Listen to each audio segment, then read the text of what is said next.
Hi everyone, I'm Scripted and this is how you can make your donate player money GUI.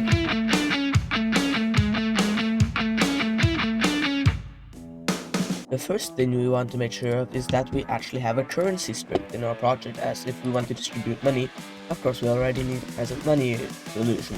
I have already in the past created the tutorial on how you can make a currency script.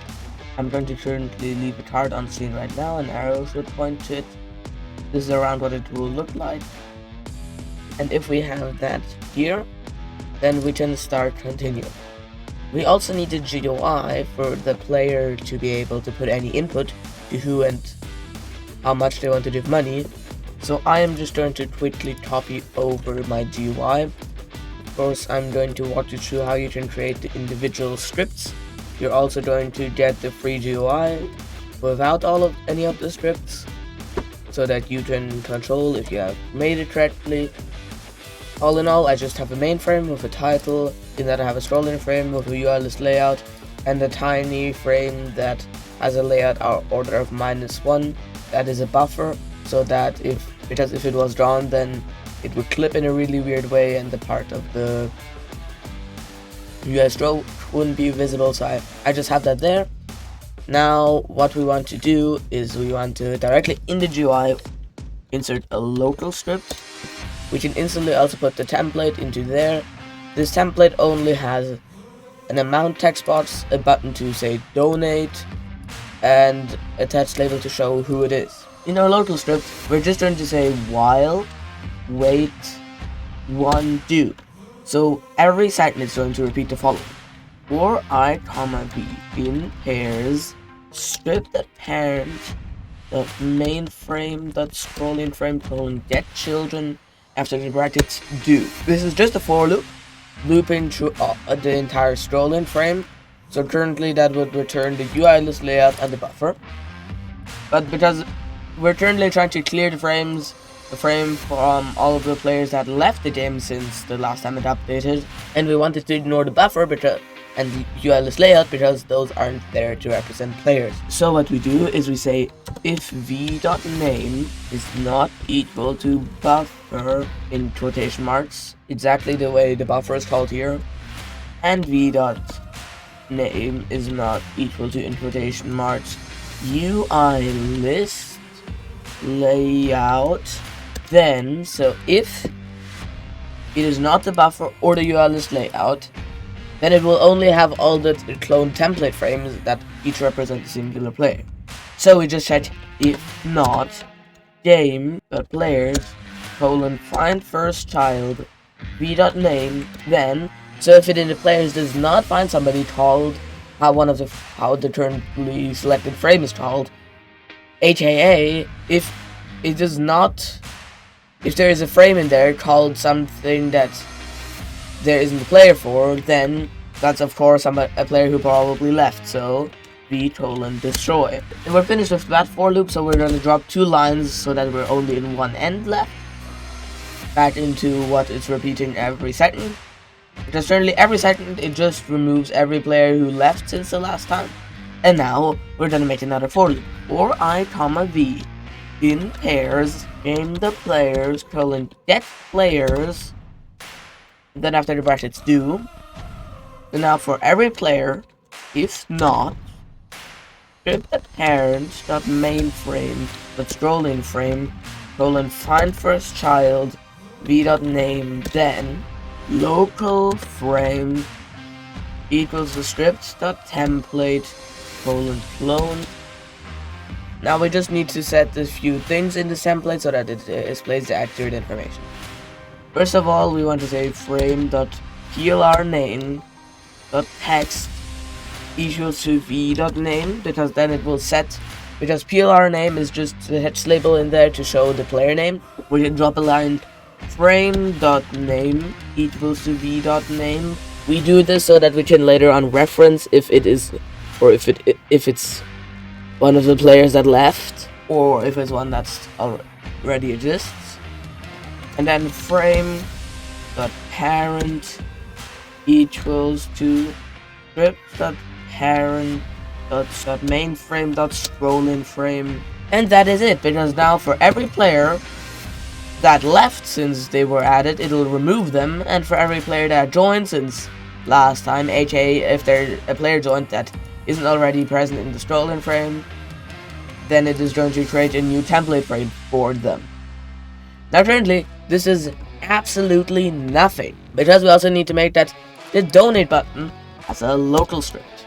Additionally, we in replicated storage have to insert a remote event, which is going to be called something like give money. Then here back in the local script, we are going to say script parents, but not going to click on that function. So if you click the submit button or the donate button, whatever we're going to call it, the button to actually give money to the player, then game.replace storage dot give money fire server, and this wants two arguments, both being players. The first one, script dot actually, first of all, it wants script dot parent dot amount dot text, so that is just how much you put into the text box. Then we're going to separate this with a comma, and then we're going to say game dot players find first child, and then in brackets script dot parent dot name, aka the name of the frame, because that frame should be called adjacent to the what player it is referencing. And the final thing we have to do is we have to in server script service insert a script, because we can only distribute money on the server side, because else if you should distribute it on client side, then local script injectors would be a lot more powerful, because they could just say, well, my money is $1 billion now. So we are just going to call this script something like donation handler, and then in here we're going to say game.replicated storage.givemoney.onServer event connect function. First of all, we get the player who sent off the message, aka the person who clicked the button. Then we get the amount, aka the text box.text, and with another comma separated, we get the target, aka the name of the player, aka the name of the frame, so who the person is trying to give money to. So we're just going to check if toNumber amount is not equal to nil. Because what if they didn't put any amount into the text box? Then they'll be like, did even anything happen? Then we're going to say if healer.leaders, that's not cash, not a value, is bigger or equal to toNumber amount, then, so if the player actually has more money, or just as much money as he's trying to give the other player, then we're just going to check if toNumber amount is bigger than 0, so that you cannot put in a minus number. Because what do you think happens if you were to give a person minus money and get subtracted minus money? Well, of course what happens is that the other person loses money and you get money, because minus by minus is plus. So if it's bigger than 0, aka if he's actually trying to donate the positive amount, aka he's actually giving money, then healer.leaderstats.cash.value minus equals to toNumber amount. We can drop a line target.leaderstats.cash.value plus equals to a toNumber amount. We subtract that amount from one player and add it to some other player.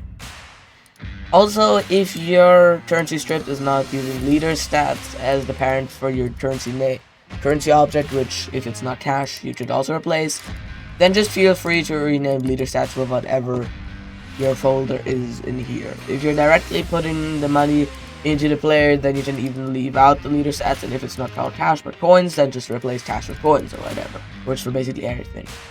Would even work. However you named it is how you would name it here. So that is it. But to make this work, we actually need to publish the game. Because if it's not published, then my currency script will error, you won't have a currency, and you can't donate to people. Okay, so I have published the game. Now to actually test this correctly, we need to have at least 2 players, so I'm under the tab view up here. I'm going to have a local server with, let's say, 2 players. You could test with how many other players you want, but 2 players are enough, and I don't think the device will handle more for me. So we can click start and let it load.